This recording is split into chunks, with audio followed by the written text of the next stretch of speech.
Hey guys, welcome back to my channel. Hope you guys are doing well. I'm Moina Aluwala and today I'll be sharing with you a really interesting recipe. We're going to make a gluten-free chocolate jawar cake with peanut butter frosting. So let's get started. In a bowl, I have taken sugar. I prefer in this recipe to take regular sugar.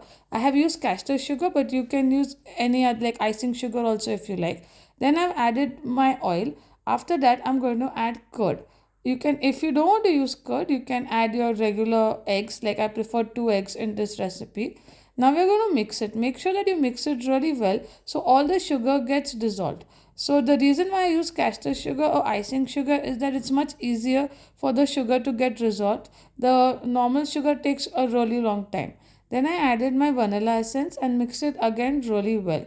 Once the sugar is dissolved very well, you can even use a beater for this recipe if you like. Now I'm going to add the cocoa powder. The cocoa powder which I'm using is unsweetened, but you can use any other cocoa powder that you like.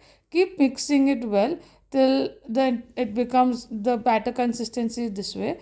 And then after that, I'm going to add milk. You can use almond milk, coconut milk, soya milk, any milk that you like, or regular milk. But make sure that you add the milk little by little, not completely the milk. Now I'm going to add my dry ingredients, that is the jawar flour, baking powder, baking soda. So what I've done is I've added little bit of jawar flour, then I've added the milk. So this makes the mixing also really easy. And then once keep adding it in like 2-3 batches so that it's much easier to mix and there are no lumps left. So you can see the way we're mixing it and it will become a really nice batter consistency. This batter is a little more in the liquidy form than your regular batter.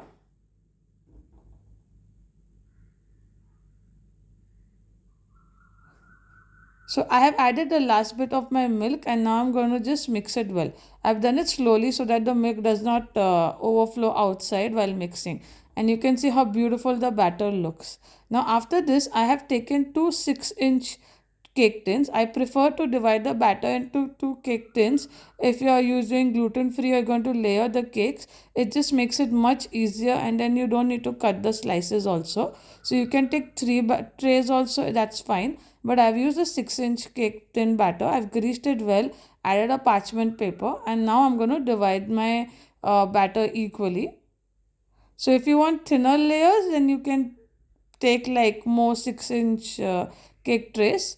It's a much easier job if you do this, because if you do it in one, sometimes might be because these cakes are a little more crumbly, so it might be that it's difficult to get the layers out of it.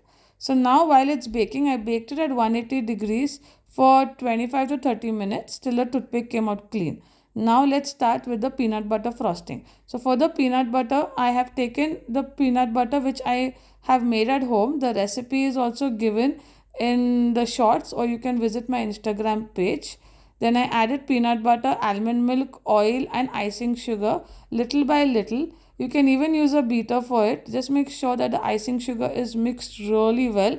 After that, just you can see how nicely my peanut butter frosting has come. You need to freeze this frosting. If in case like your frosting is become very liquidy, then what you can do is add a little bit more of peanut butter or vegan butter if you like. And you just saw how the cake turned out. It turned out to be really soft and moist. Even if the cake, like if you see the top might fall down a bit, it's okay. That's no problem. It sometimes happens with gluten-free cakes.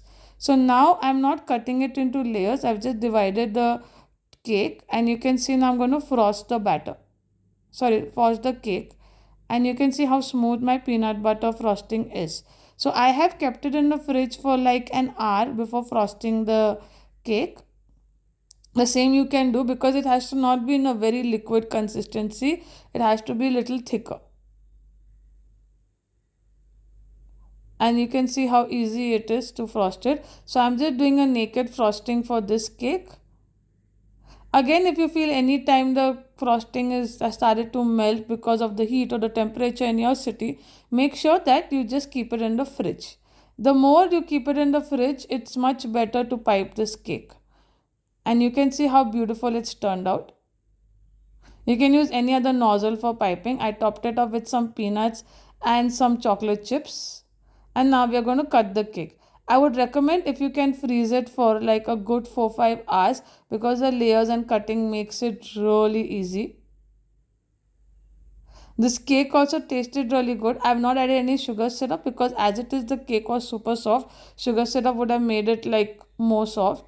So this cake doesn't require that, and you can see how the layers look, and it tastes also really good, and this is the inside of the cake. Hope you guys like the recipe. You can follow for more.